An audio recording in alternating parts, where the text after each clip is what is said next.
Muito bem, então, muito boa tarde a todos e a todas. É um gosto para mim dar início à primeira sessão síncrona integrada nesta segunda edição do curso para a formação para a docência digital e em rede.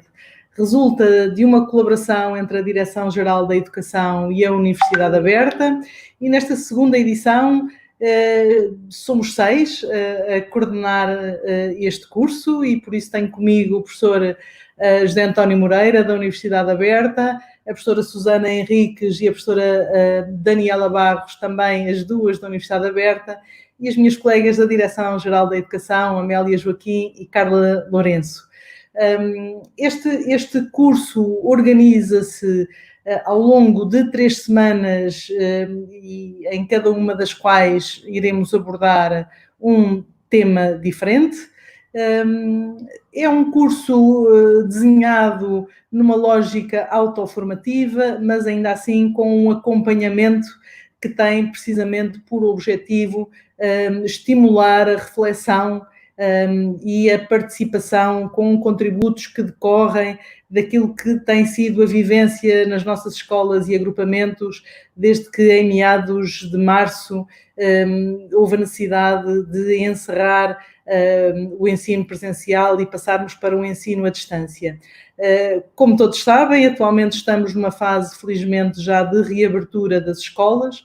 Ainda assim, acreditamos que esta componente do ensino à distância, mesmo com esta abertura progressiva das escolas, continua a fazer sentido. E por isso é que, relativamente à primeira edição, nesta segunda fizemos alguns ajustes, mantivemos os temas de trabalho, um primeiro tema muito em torno das questões organizativas das escolas e dos agrupamentos, no sentido de garantirmos que esses processos de ensino e de aprendizagem se mantenham.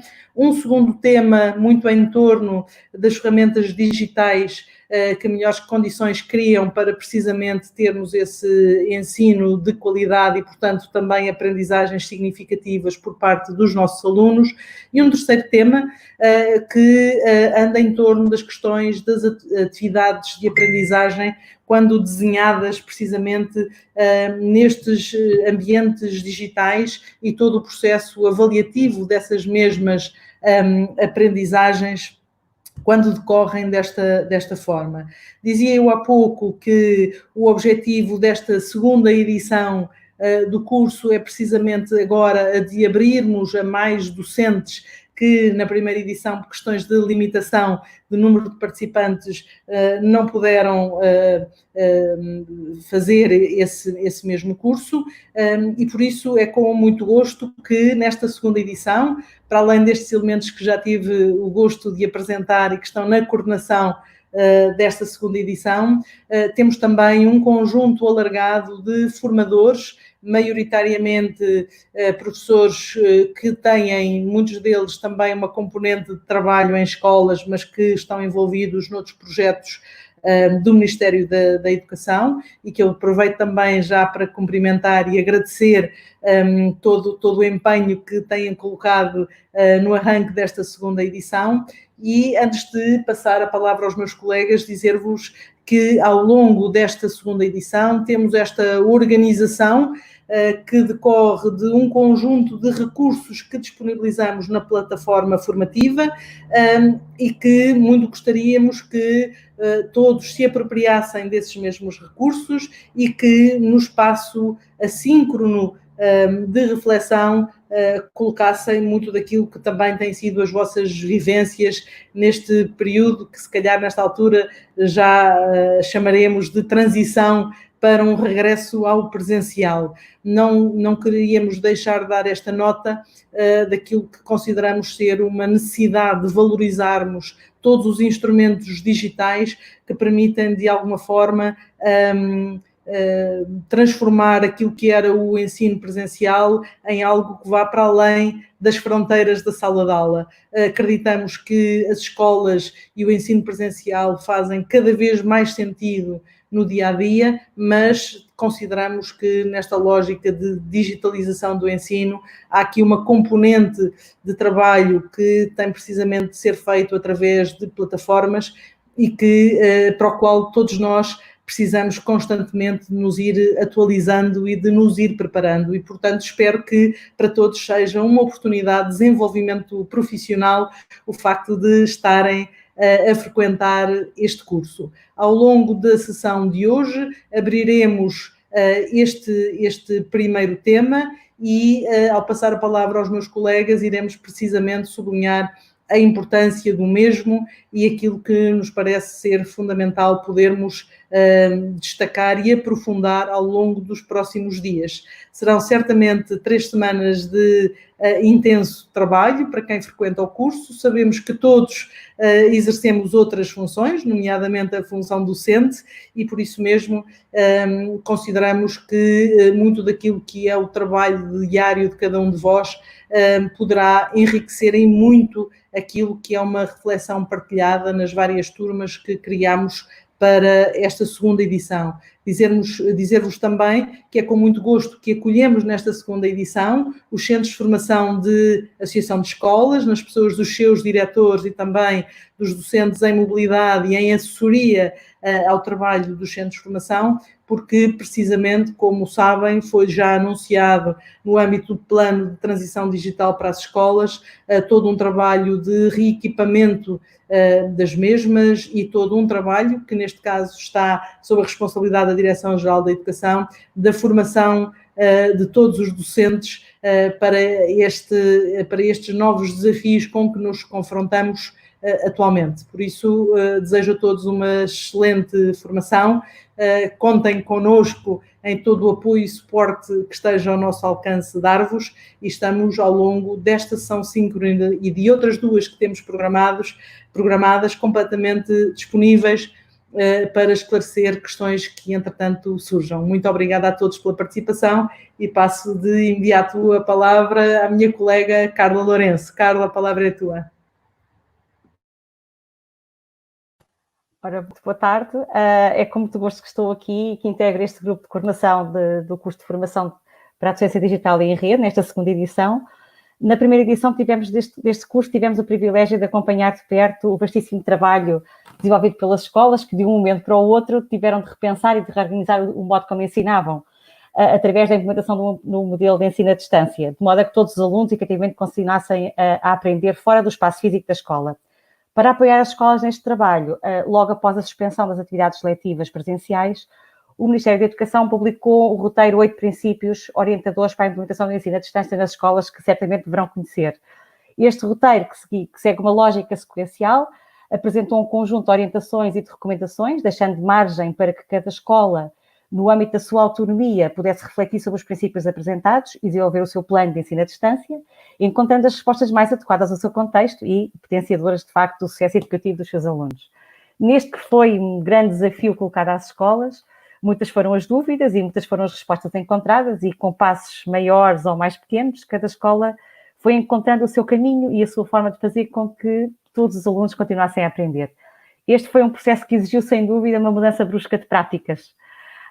Neste sentido, um dos primeiros passos dados pelas escolas passou pela motivação para a mudança de todos os intervenientes da comunidade educativa, envolvendo-os na definição do plano de ensino à distância, sendo que esta ação não pode ficar circunscrita a esta fase inicial deste processo.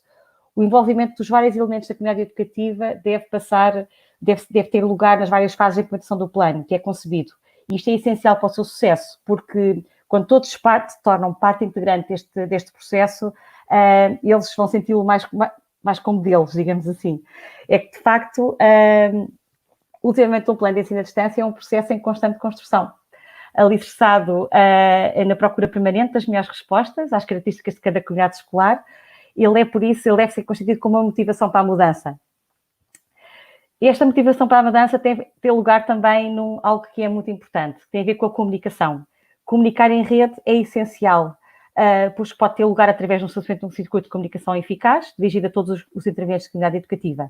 Isto porque se considera que a comunicação em rede promove a apropriação da intencionalidade subjacente a cada ação desenvolvida ou a desenvolver, construindo sentidos que assim se tornam partilhados por todos. Por outro lado, no momento de experimentação de novos modos de ensinar, colaborar e articular são ações centrais a desenvolver neste processo, já que se constituem como um apoio de suporte à inovação. O trabalho de colaboração entre professores e alunos e entre alunos pode assumir-se como uma mais-valia ao conferir segurança nos momentos de experimentação de novos modos de ensinar e de aprender.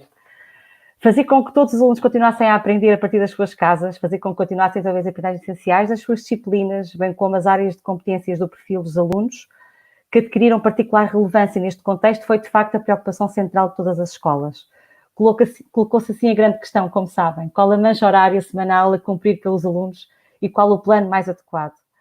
Ora, a partir do momento em que os alunos passam a aprender em casa, com base essencialmente na realização de trabalho autónomo definido pelos professores, tiveram de ser equacionadas questões como qual a mancha horária a seguir, vai ser fixa, vai ser flexível, qual a carga horária de cada disciplina, o FCD, vai ser adaptada, vamos dinamizar sessões síncronas ou assíncronas, ou ambas, como vamos atender aos diferentes ritmos de aprendizagem, que metodologias vamos privilegiar, como vamos avaliar, e uma série de questões que estiveram na gênese, digamos assim, daquele que foi o plano definido para cada escola.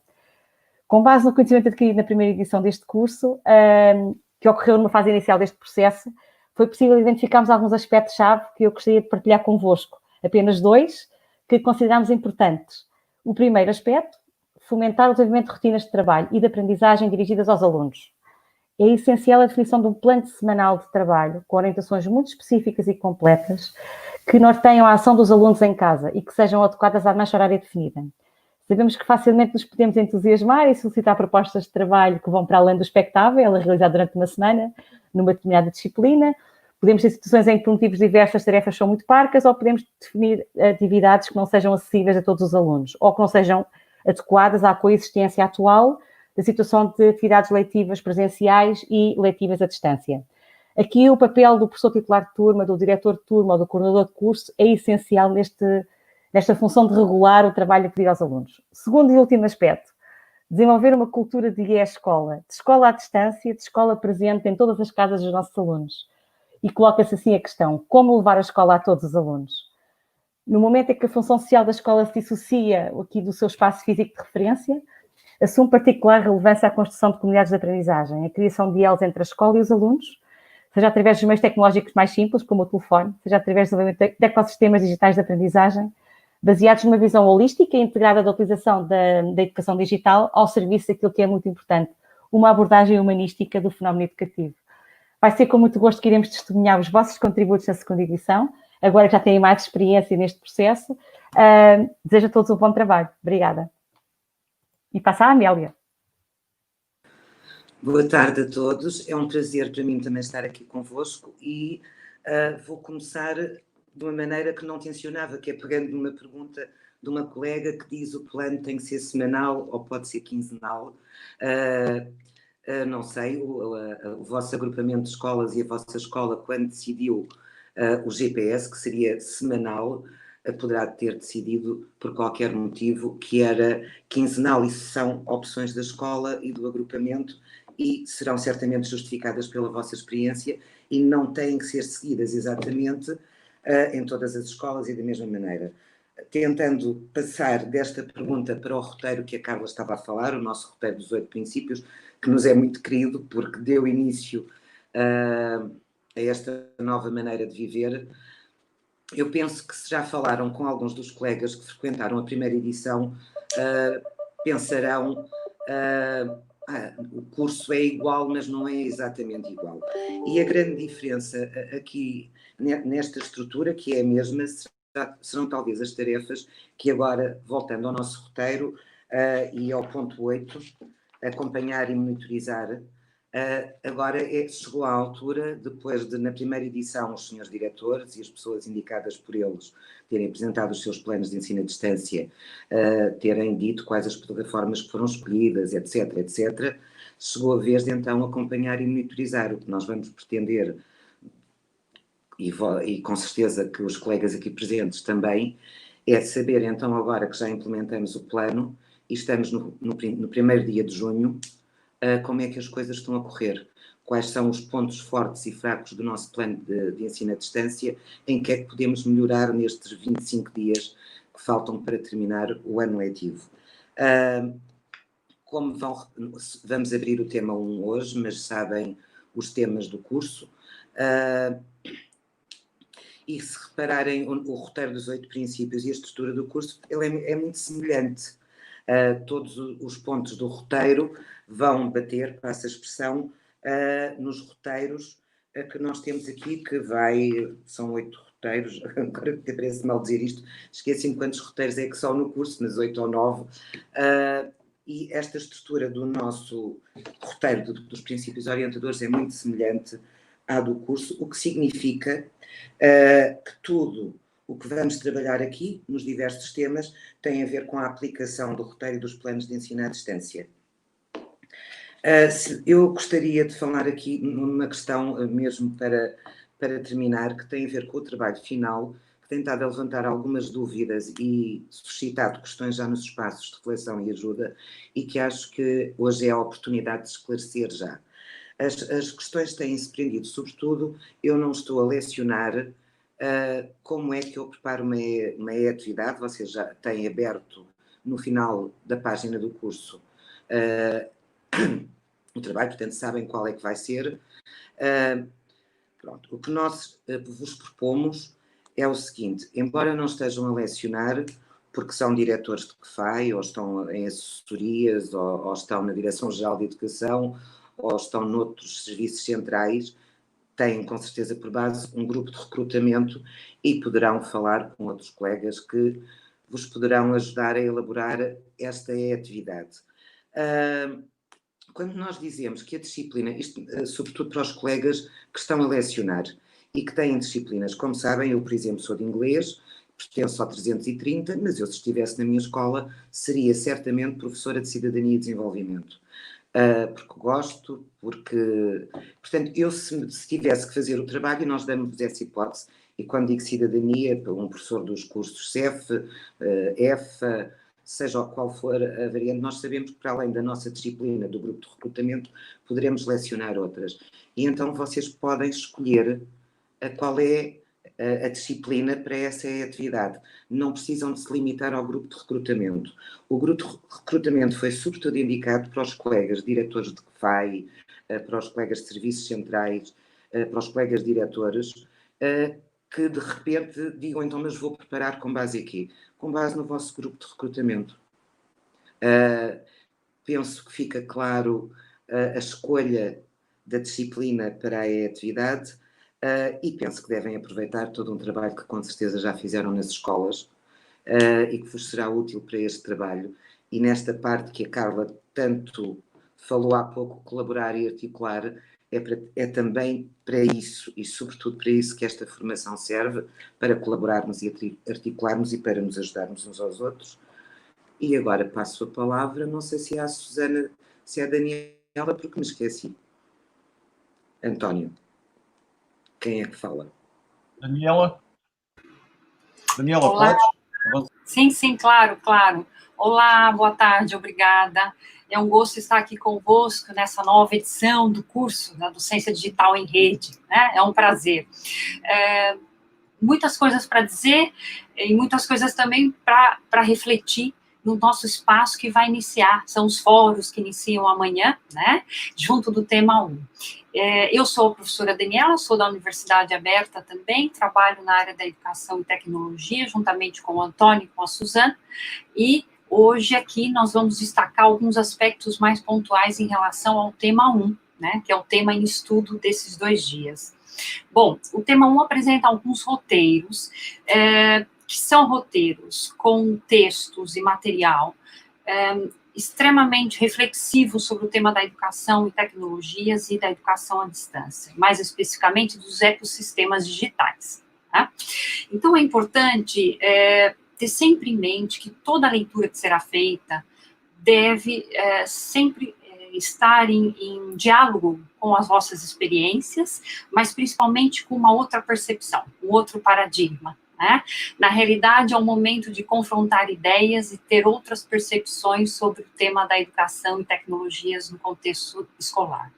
Então, o meu pedido inicial é que amanhã, a partir de amanhã, que vou iniciar o fórum e os espaços de diálogo, tenham essa perspectiva. Leiam os roteiros, mas a argumentação, claro, a partir da vossa prática, mas com uma outra percepção. Né? Vendo o que há de novo, o que há de diferente, o que há de interessante, ou o que concordam ou o que discordam, mas, enfim, fazer um movimento intelectual em relação ao que está posto. Okay? Esse é o nosso primeiro desafio, que a gente vai, com muito gosto, dialogar convosco nos fóruns, e é isso que a gente gostaria de ver nas vossas intervenções, esse diálogo e essa autorreflexão sobre o tema.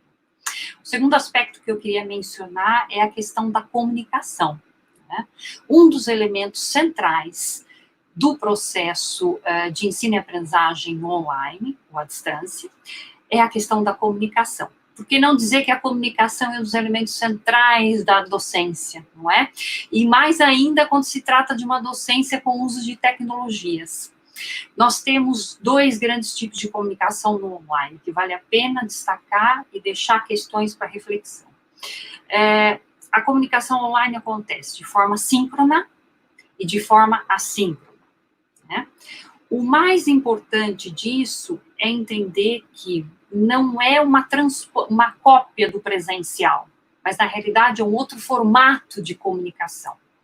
Então, quando eu estou no online, eu não estou no presencial e no à distância. Quando eu estou no à distância ou online, eu estou no síncrono e no assíncrono, ok? Já aí nós temos duas grandes diferenças na forma de comunicação e que interferem muito na forma de ensinar e aprender. A partir desses dois elementos de comunicação, nós vamos pensar a forma síncrona, que é essa forma que estamos fazendo agora, né? Essa webconferência aqui é a forma síncrona, e que dá opções e possibilidades de um tipo de ensino e aprendizagem. Forma breve, rápida, pontual, muito efetiva nos aspectos essenciais dos objetivos a serem atingidos em relação aos conteúdos e motivadora. Né? Esses são os grandes objetivos das sessões síncronas. Por favor, não copiem do presencial. Lembrem-se, quando se trata de online, não é uma cópia, mas sim é um processo de transposição. Não é copiar o que fazem no presencial, mas sim transpor num outro paradigma o processo no online. Okay? Isso é importante ter em mente. Então, esse é o primeiro aspecto do síncrono. Já na comunicação assíncrona é que entra também a questão da mediação e da interação, que são as duas outras características essenciais para um processo de ensino e aprendizagem no online. O assíncrono traz uma necessidade didático-pedagógica imensa de planejamento, de estruturação, de organização e, principalmente, né, de disponibilidade do docente para reorganizar a sua forma de ensinar. Okay? Então, esses dois aspectos mencionados aqui ajudam a repensar, né, e a refletir alguns pontos que estão lá no roteiro do tema 1, e que a gente gostaria que fosse bem aprofundado nas nossas reflexões dentro do fórum. E para finalizar aqui os meus comentários, eu gostaria de deixar muito claro o papel pedagógico do docente nesse processo do síncrono e do assíncrono. Onde ocorre? Ocorre em vários momentos. O principal, na mediação e na interação com o estudante, são coisas diferentes. Mediar e interagir são processos diferentes.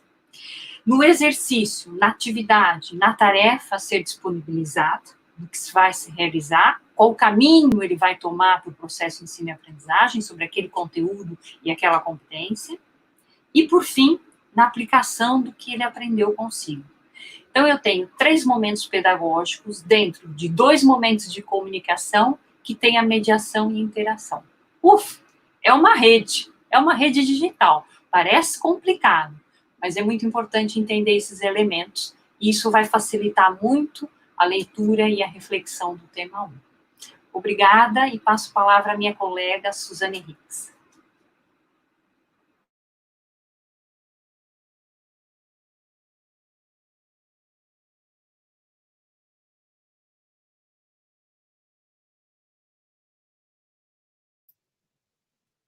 Susana, estás sem som.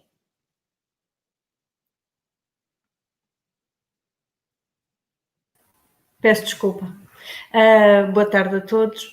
É um gosto estar aqui e eu vou, nesta minha intervenção, que será breve, focar um pouco mais os aspectos, um aspecto que tem aparecido muito nestas sessões e nas questões que têm sido colocadas relacionados com a literacia digital. Se por um lado sabemos que se encontra atualmente generalizado um maior domínio das tecnologias de informação e de comunicação por parte dos sujeitos e que esta utilização generalizada tende a beneficiar os processos de ensino-aprendizagem em rede, também sabemos que esse domínio se encontra vários níveis de obstáculos e dois principais. Por um lado, revela-se em muitos casos predominantemente instrumental, o que se traduz num uso que é fluente, mas que é pragmático e pouco crítico. Por outro lado, põe em evidência desigualdades no processo, quer com base no fosso geracional, quer baseado nos próprios modos de uso e de utilização desses recursos. Face a este cenário, torna-se evidente que as linguagens necessárias para apropriar, compreender e integrar as interfaces e as metáforas destes meios requer o desenvolvimento de competências específicas no sentido da capacitação dos sujeitos. Entender o significado da literacia no espaço virtual remete para o enfoque em amplos espaços no contexto da sociedade em rede, ou seja, a aptidão para compreender e utilizar informação em atividades diárias, em casa, no trabalho, na comunidade, para alcançar metas pessoais e desenvolver conhecimento e potencialidades de empreendedorismo, compreende a utilização dos média em rede. A investigação realizada em torno desta problemática tem vindo a demonstrar níveis diferentes de conhecimento e domínio destes códigos em contextos de utilização de plataformas mediadas. Encontramos estudos que colocam em evidência usos que são predominantemente ligados a necessidades imediatas e pessoais, como seja a comunicação interpessoal e o entretenimento. Nestes casos, os sujeitos revelam destreza no manuseamento instrumental das tecnologias, acompanhado de uma atitude passiva e relativamente acrítica em relação aos conteúdos e às próprias tecnologias. Outros estudos centram-se nas desigualdades, fortemente geradas e explicadas pela idade dos utilizadores. E encontramos nesta linha a distinção entre os nativos digitais, os indivíduos nascidos na era digital, em que as tecnologias e os seus usos se assumem como parte integrante na sua vida, e os imigrantes digitais, os outros, nós, na nossa maioria, que revelam maiores dificuldades no domínio das ferramentas tecnológicas. Mas este fosso além da idade pode também ser explicado por outro tipo de assimetrias sociais e educativas das gerações mais novas face às mais antigas e concretamente no contexto português. Este enfoque geracional para explicar as assimetrias digitais tem vindo a merecer críticas diversas, nomeadamente e simultaneamente tem estado na origem de novos eixos de pesquisa. E eu permito-me destacar brevemente alguns destes eixos. O primeiro desenvolve o contexto de fluência tecnológica, que pode ser definido como as competências que são necessárias para se fazer uso das tecnologias, para atingir objetivos que tenham valor pessoal ou social. Um alto nível de fluência tecnológica permite um nível de conforto com as exigentes tecnologias e a habilidade de se confrontar com inovações tecnológicas com algum conforto. A fluência tecnológica tem relação direta com a esfera educacional, na medida em que um nível de fluência é necessário tanto para o aluno quanto para o professor. Um segundo grupo destes estudos remete para o conceito de infointegração, colocando o enfoque na forma como os utilizadores interagem a um nível pessoal e social com as tecnologias e como as usam para alterar a sua visão do mundo e a sua vida. Deste modo, procura aferir-se a relação que os sujeitos estabelecem com as tecnologias, o entendimento que os próprios fazem dessa relação e o papel que desempenham nas suas vidas. O terceiro dos eixos de análise remete para as questões remetem para o princípio do visitante residente. E princípio porque não se trata de duas categorias opostas. Antes é um contínuo, uma espécie de um eixo contínuo em que cada indivíduo pode ter características mais próximas de um ou do outro extremo. situando-se num dos pontos infinitos entre um e outro. Os visitantes são aqueles que não têm personalidade social online, apesar de terem acesso e de fazerem um uso funcional orientado para as suas necessidades e objetivos específicos. Os residentes vivem uma parte da sua vida online e parte da sua identidade social permanece na rede mesmo quando estão offline. Habitam e partilham comunidades virtuais de interesse. Finalmente, os estudos que têm vindo a desenvolver-se em torno do conceito de sapiência digital, digital wisdom no original. A premissa de partida é de que a tecnologia tem vindo a tornar os indivíduos mais sapientes, na medida em que o seu uso tem vindo a ser orientado para aumentar as capacidades cognitivas inatas e o desempenho. Isto é, a tecnologia em rede permite o acesso instantâneo e sem precedentes a discussões em curso a nível global, a todo o tipo de registros históricos, a bibliotecas, a dados recolhidos, a simulações altamente realistas equivalentes a anos ou séculos de experiências em tempos anteriores. E o uso que se faz, ou venha a fazer, destes recursos desempenha certamente um papel fundamental nas estruturas mentais e cognitivas dos indivíduos, bem como na sabedoria nas suas decisões e julgamentos e tomadas de decisão e intervenções cívicas.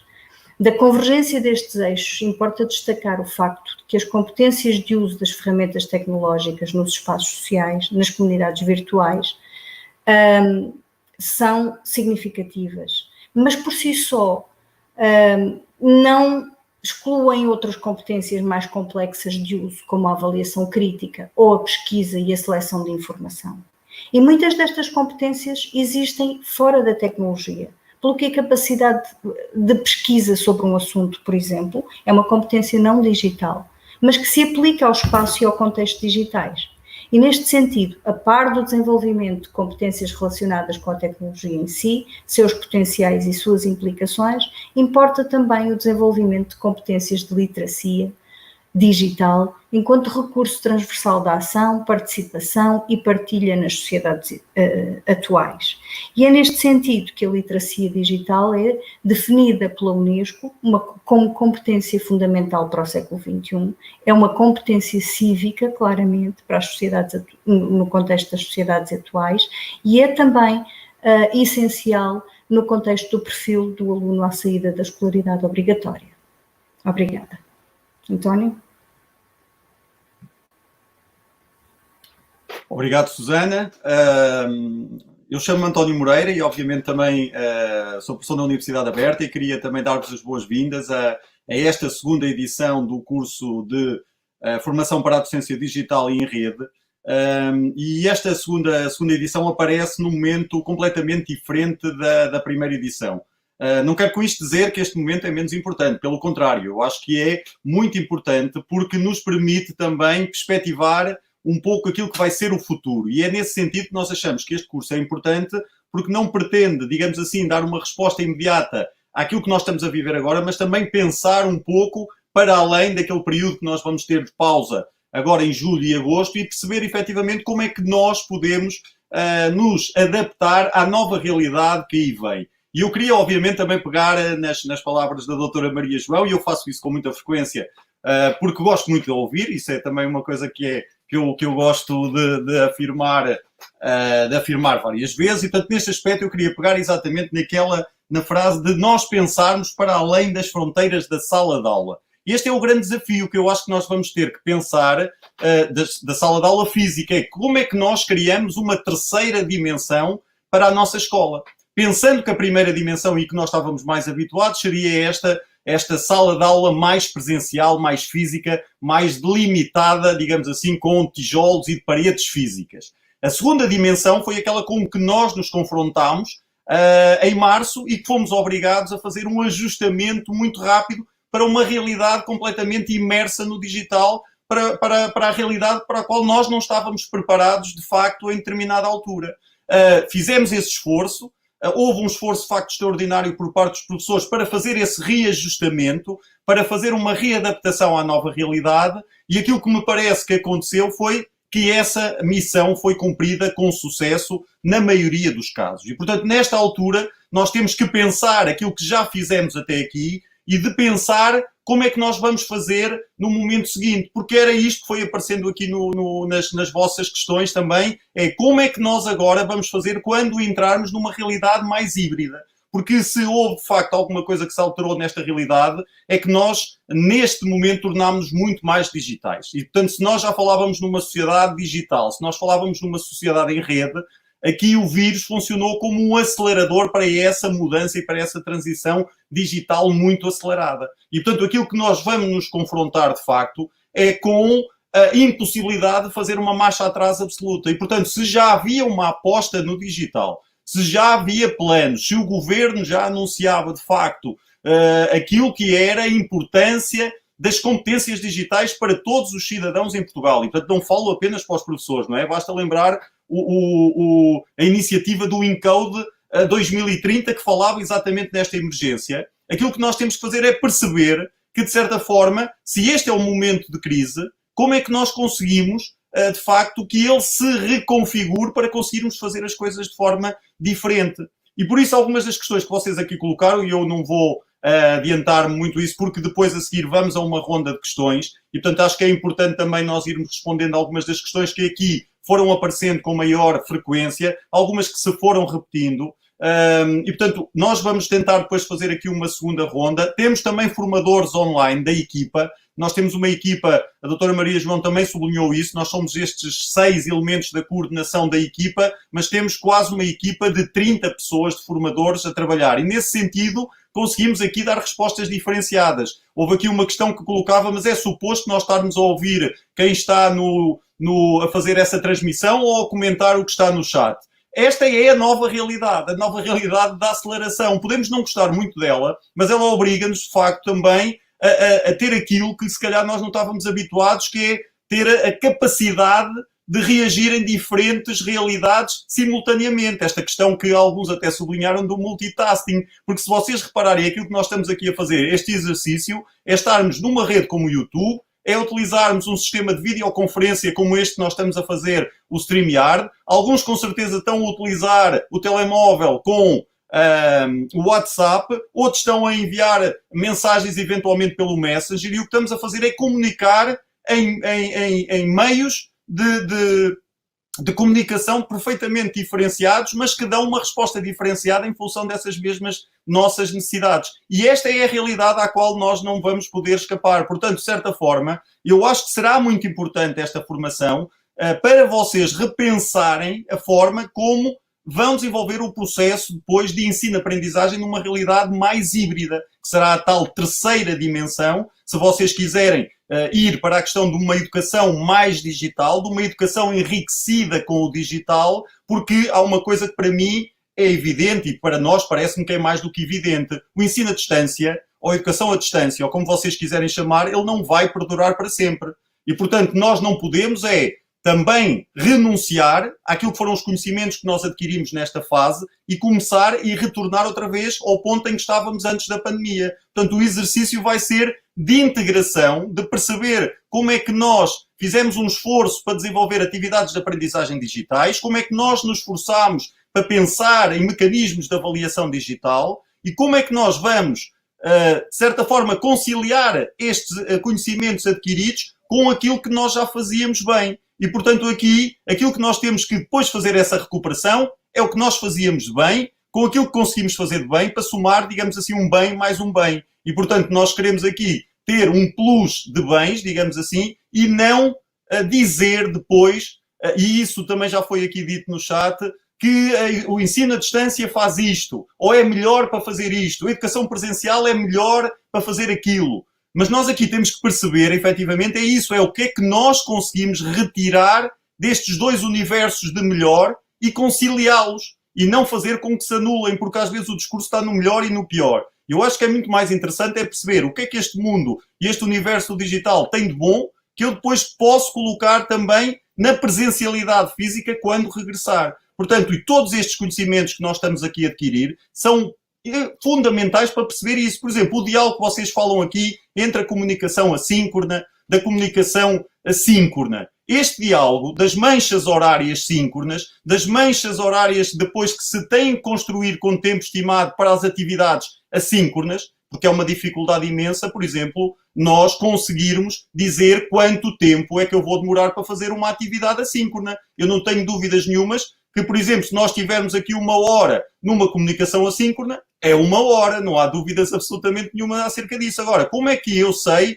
que demoro X tempo para desenvolver uma atividade assíncrona? Isso nós temos que sempre pensar em tempo estimado, naquilo que são os recursos que nós disponibilizamos, como é que nós construímos a atividade e pensar quanto tempo estimado nós conseguimos desenvolver ou que o aluno consegue desenvolver essa atividade. Portanto, isto vão ser sempre exercícios de aperfeiçoamento da própria situação, porque é muito complicado, obviamente, nós estarmos aqui a tentar contabilizar tudo. E a questão aqui, que me parece que nós temos que ultrapassar também, é que não, aquilo que aconteceu muitas vezes, e podem até refletir um pouco sobre isso, se eu estiver a dizer alguma asneira, corrijam-me por favor, porque ninguém aqui é detentor da verdade. As comunicações assíncronas e aquilo que foi os momentos síncronos foi uma transição fácil, no sentido em que apenas se utilizou uma tecnologia digital para fazer aquilo que se poderia fazer da comunicação síncrona na presencialidade física, mas aquilo que aconteceu em grande parte dos casos foi aumentar o dito trabalho para casa, o dito TPC, e, portanto, não houve o desenvolvimento de atividades de aprendizagem eletrónicas, mas sobrecarregou-se o aluno com mais trabalhos de casa, o que depois faz necessariamente que o professor tenha também muito trabalho, porque tem que avaliar todos esses trabalhos de casa. Portanto, não se construiu uma nova lógica de atividades de aprendizagem eletrónicas, mas substituiu-se quase esta comunicação assíncrona pelos trabalhos de casa e com aquela sobrecarga que tanto acabou por existir para os alunos como para os professores. E se de facto nós vamos detectando, e acho que foi também algo que nós fomos vendo, que grande parte dos alunos podem ter ainda a competência da autonomia pouco desenvolvida, quando nós entramos nesta lógica apenas de momentos síncronos que diminuíram e de trabalhos para casa, nós podemos correr o risco sério de eventualmente deixarmos desacompanhados alguns alunos, porque reduziram muito o contacto síncrono e as atividades assíncronas reduziram-se a trabalhos de autonomia absoluta. Isto pode ser um problema. Portanto, obviamente que aqui nós temos que pensar como é que nós conseguimos, que é um pouco aquilo que está também no roteiro do ensino à distância, é como é que nós conseguimos uma proximidade constante com os nossos alunos em todas as atividades. Independentemente de ser momentos assíncronos ou assíncronos, como é que nós conseguimos essa proximidade, como é que nós combatemos a distância, não é, física, e como é que nós conseguimos a proximidade digital. Portanto, era esta a minha abordagem mais até desafiadora no sentido de vocês pensarem o que é que podem fazer. Portanto, não dei aqui nenhuma resposta concreta, mas de pensar para nós vermos como é que conseguimos de facto reconfigurar aqui os cenários, os novos cenários, porque há uma coisa de facto, e queria terminar agora neste momento, há uma coisa aqui fundamental, é que nós estamos de facto a passar por uma transformação digital profunda. E no facto, acho que se nós estamos nesta sociedade, e acho que começam a ver, mesmo em todos os setores da sociedade, a digitalização está a avançar fortemente, no setor da economia, e estou a falar deste período, no setor da economia, noutros setores, a escola não pode ficar à margem deste processo, porque noutros setores da economia a digitalização não regressa. Não regressa, quer dizer, não retrocede, não é? E nós vemos, por exemplo, nas praias, a contabilidade de pessoas entrarem e a sair e tudo o que é digitalização dos meios do home banking e tudo, cada vez as pessoas a terem mais aplicativos para todos, isto não vai retroceder nesta área. Portanto, se nós temos este exercício de meter a escola a retroceder e a sociedade a avançar, podemos não estar de facto a prestar um bom serviço, mas eu estou claramente convencido que os professores estão a aceitar este desafio e vamos acompanhar esta transformação toda na própria sociedade. Muito obrigado por terem cá estado. Eu termino agora esta minha ronda, digamos assim. Passava a palavra à doutora Maria João e, entretanto, quem não for multitasking, esteja atento a um dos lados. Quem for, de facto, tente fazer esse exercício combinado de ir vendo as questões e de ir estando atento àquilo que são as nossas intervenções, porque os nossos formadores também vos estão a acompanhar. Nós aqui estamos a expor mais os conteúdos, estamos também a fazer novos exercícios de forma colaborativa, portanto, estamos todos em processo, claramente, de aprendizagem. Maria João? Obrigada, António. Eu estava a ouvir-vos e, ao mesmo tempo, ia acompanhando o diálogo que se está a estabelecer, um diálogo muito, muito rico de todos os formandos, e neste momento já são 820. Dizer-vos que na primeira edição tivemos mais de 2.000 inscritos e chegámos a ter sessões com mais de 1.000 participantes. neste momento estamos com 820, o que me parece notável. É quase impossível responder a todas estas questões. Eu vou pegar algumas que me parece serem questões para as quais eu própria não tenho uma resposta objetiva, mas não queria deixar de lhes dar palco nesta minha possibilidade de ter voz nesta sessão e, acima de tudo, dar-lhes palco neste sentido de que, não havendo uma resposta óbvia, terá de ser uma resposta conjunta e em rede de todos nós. E queria começar pelas questões da educação inclusiva. Vários colegas nesta sala de diálogo foram referindo que sentem que têm dificuldade de estarem ligados a alguns dos seus alunos, nomeadamente alunos com fragilidades do ponto de vista das suas retaguardas familiares. E este é um ponto que eu acho que tem que estar sempre em cima da mesa. Nós não podemos fazer de conta que todos nas suas casas têm excelentes retaguardas, excelentes equipamentos, excelente acesso à internet, etc, etc. Não podemos fazer de conta, nem estamos aqui a fazer de conta que isso acontece. Nós sabemos que, tal como já acontecia no ensino presencial, quando tínhamos todas as nossas escolas a funcionar e nem sequer perspectivávamos esta hipótese de um dia para o outro praticamente as escolas fecharem e ficarmos cada um de nós em sua casa a continuar a fazer o seu trabalho e, portanto, naturalmente também as crianças e os jovens nas suas escolas a tentarem acompanhar os processos de ensino-aprendizagem, mesmo nessa altura em que diariamente nos cruzávamos de segunda a sexta nas nossas escolas, todos nós sabíamos de profundas injustiças com que nos confrontávamos, e a lei para a educação inclusiva não nasce por acaso. O que nós tínhamos era uma lei para as crianças e jovens com necessidades educativas especiais, e aquilo que passámos a ter foi uma lei para a educação inclusiva,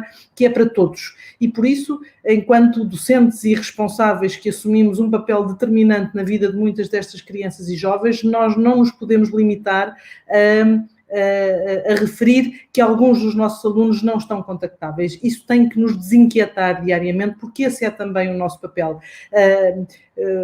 Ensinar, e isto é um lugar comum, mas ensinar aqueles que facilmente aprendem e que têm boas retaguardas familiares, isso é fácil. E esse não é o nosso papel. O papel que é exigido a todos nós docentes é que tenhamos um olhar especial para todos e para cada um dos nossos alunos. E por isso é que nas nossas escolas continuam a funcionar as equipas multidisciplinares de apoio à educação inclusiva, que têm uma especial responsabilidade relativamente ao facto de se confrontarem com situações em que alunos, por diversos motivos, não estão a conseguir acompanhar as atividades de ensino e aprendizagem. E sabemos que muitas destas famílias com retaguardas mais frágeis não têm bons acessos à internet, não têm dispositivos eletrónicos que possam ser utilizados por todos os elementos que compõem as suas famílias. E por isso é que, desde muito cedo, começámos um movimento com a sociedade civil e começámos um programa que foi designado desde muito cedo de RITEC, em colaboração com as autarquias, e muitos dos senhores diretores que estarão a acompanhar também esta formação poderão dar testemunho daquilo que tem sido um trabalho notável na procura de soluções para que nenhum aluno se sinta isolado nestes momentos tão especiais e difíceis, particularmente para esses que, permitam-me repetir, têm essas retaguardas muito frágeis. Por isso, faz parte do nosso trabalho diário, enquanto docentes e responsáveis na educação, garantir que há um processo de monitorização daquilo que é a participação das nossas crianças e dos nossos jovens nas atividades que lhes propomos, garantindo a todos esse direito que está previsto na nossa Constituição de um acesso à educação. Queria avançar dizendo que, do ponto de vista daquilo que é a competência digital dos nossos docentes, sentimos todos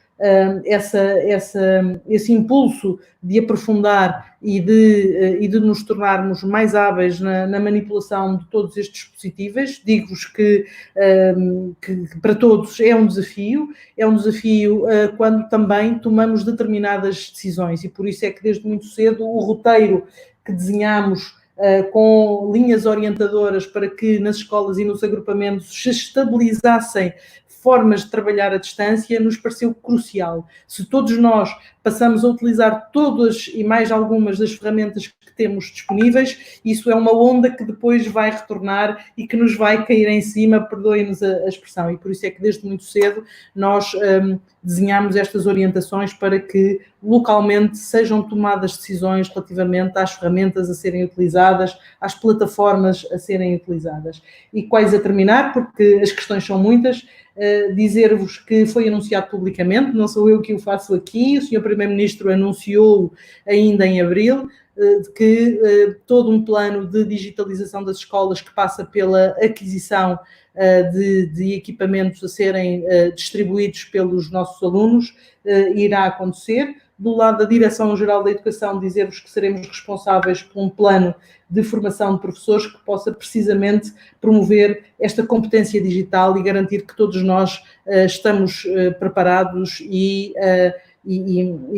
garantimos aquilo que o professor António Moreira também tem vindo a referir, que é enfim, não gosto muito de utilizar a palavra porque já está bastante gasta, mas é um bocadinho quase que deste novo paradigma de ensino híbrido, em que no regresso às escolas iremos ser compelidos a continuar a utilizar todas estas ferramentas digitais, não só porque elas proporcionam em muitas situações ambientes muito mais poderosos para o ensino e para a aprendizagem, mas porque tudo isso faz e fará parte do presente e do futuro dos nossos alunos. Portanto, independentemente destas nossas áreas de trabalho mais específicas do ponto de vista da docência, todos nós, e referindo uma vez mais um documento que já aqui foi citado, o perfil dos alunos à saída da escolaridade obrigatória, há todo um conjunto de valores, de princípios e de competências que cada um de nós, enquanto docente, também é responsável pela sua promoção.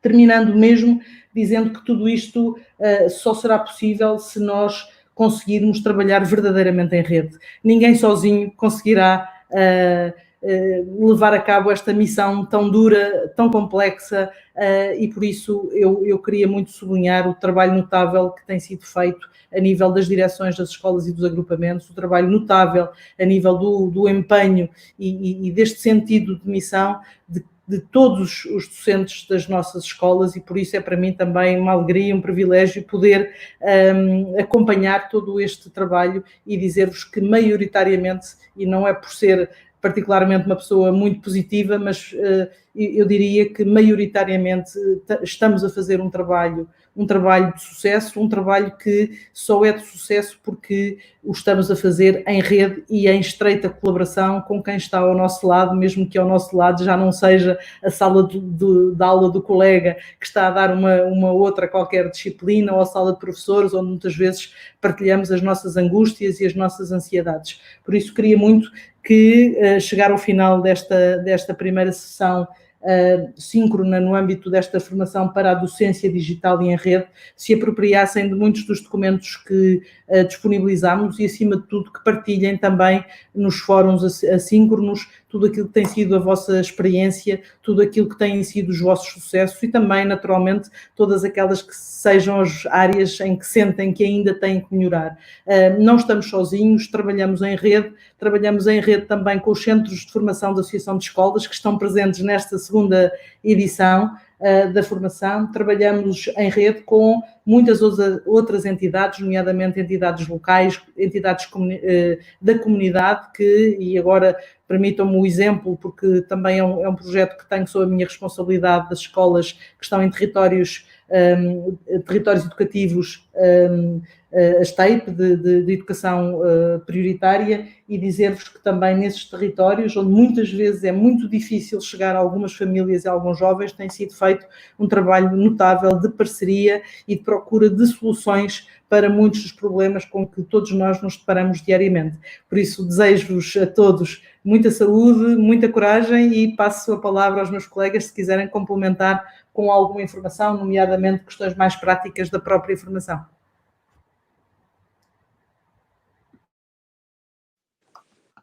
Posso falar? Amélia, força. Pronto, a questão que tem estado a surgir frequentemente é se a atividade final, portanto o trabalho final é individual, e a resposta é sim. Aproveitamos de ter aqui tantos colegas connosco e dizer sim, é individual. tem estado a surgir muito essa questão, é só isso. E o resto é desejar a todos uma excelente formação, obviamente. Bom, eu não sei, a Daniela, a Susana, a Carla, querem dizer mais alguma coisa? Não, então, se calhar eu então terminava aqui também fazendo uma ligação que me parece que é extremamente importante e a riqueza que tem a ver com aquilo que foi aparecendo no chat.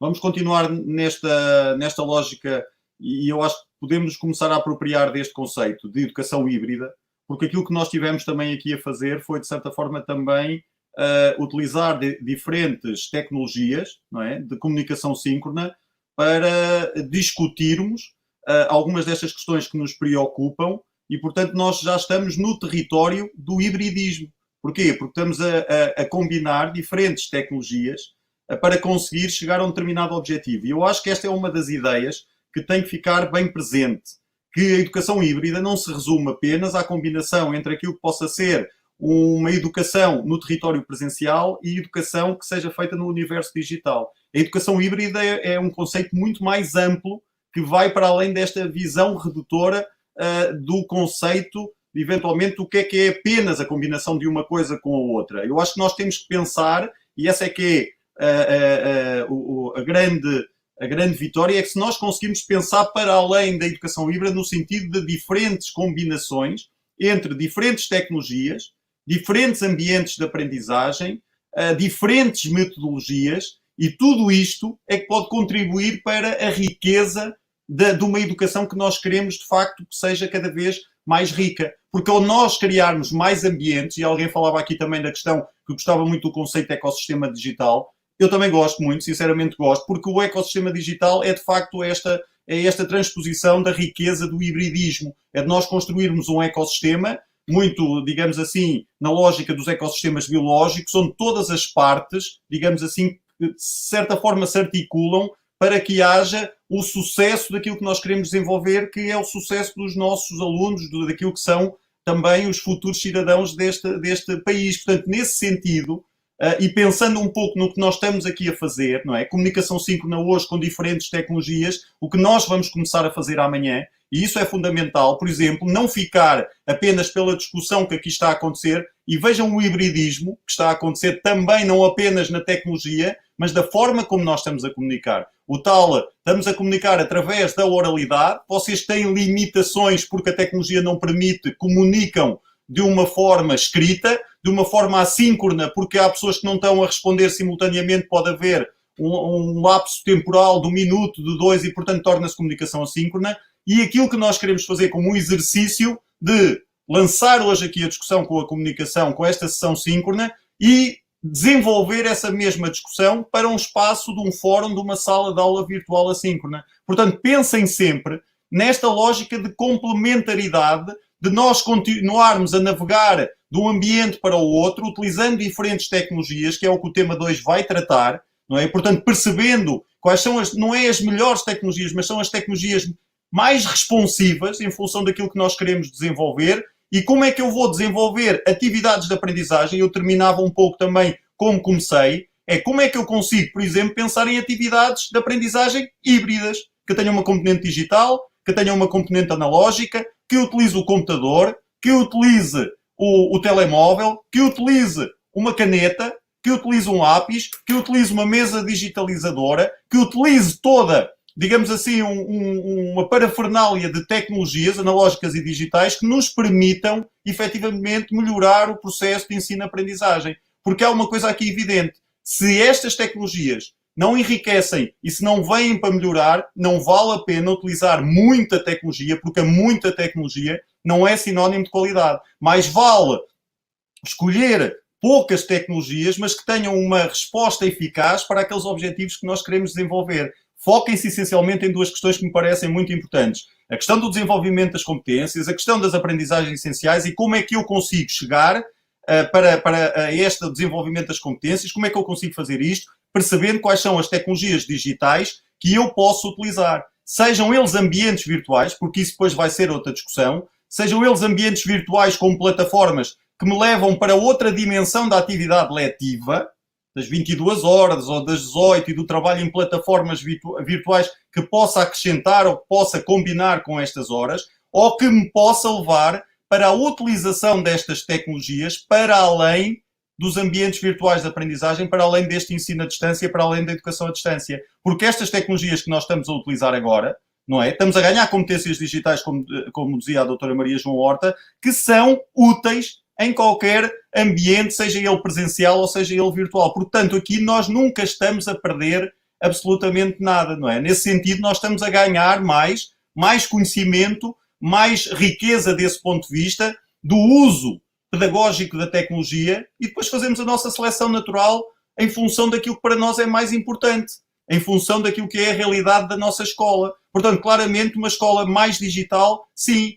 Eu até diria mais, uma escola com mais qualidade, com o analógico e com o digital, se tiver que ser assim. Agora, se o digital traz mais qualidade, e este momento de aceleração para o digital vem-nos trazer aqui imensas possibilidades nesta realidade mais híbrida, o grande exercício, como eu vos dizia, vai ser como é que nós vamos hibridizar esta mesma realidade para uma pegada mais digital, menos analógica, porque também nós temos uma sociedade cada vez mais digital. E, portanto, vejam nesta perspectiva de educação híbrida, é esse conceito que eu gosto de ver, não de estarmos aqui a discutir o presencial, o analógico, o digital, mas pensar, e esse também é uma coisa que eu queria terminar para vos deixar a pensar. Pensem mais do ponto de vista da mudança da mentalidade, que a discussão, metade da discussão que aqui nós tivemos a ter no chat tem a ver com mudança de mentalidade, com a mudança de uma cultura, de uma realidade mais analógica, de uma cultura analógica para uma cultura digital, que vai muito mais para além daquilo que é o uso instrumental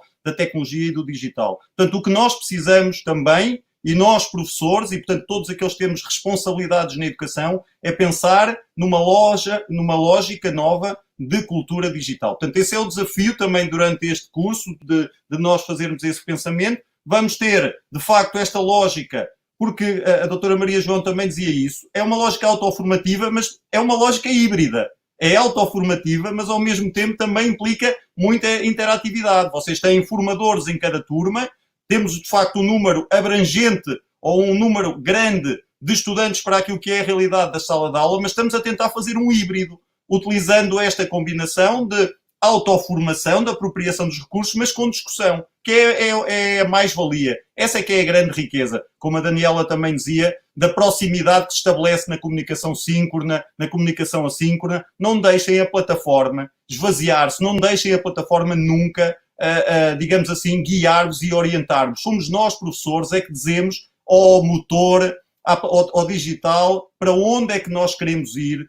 Nós é que temos que conduzir a plataforma e o digital para o caminho que nós queremos. Portanto, isso faz-se através da comunicação, a proximidade, e portanto este elo, a ligação, o diálogo entre educação e comunicação aqui é fundamental. Volto outra vez a referir esse aspecto da proximidade. A proximidade consegue-se com comunicação, não é que com a plataforma A, B ou C, é com um professor que se aproxime dos seus alunos e que utiliza a tecnologia para ainda se aproximar mais. Mas o motor da aproximação somos nós. E isso é fundamental, é isso que também queremos que vocês percebam, e por isso é que desenhamos a formação assim, um pouco híbrida, procurando responder à emergência da situação, mas ao mesmo tempo não fazendo uma coisa distante daquilo que nós queremos, que vocês também, de certa forma, sejam os pilares nucleares. Portanto, ninguém vai sair especialista de educação à distância desta formação. Mas eu tenho a certeza que vão sair daqui a repensar aquilo que no início da formação tinham como, digamos assim, como um dado adquirido sobre o que era o ensino à distância. Se no final nós conseguirmos que vocês repensem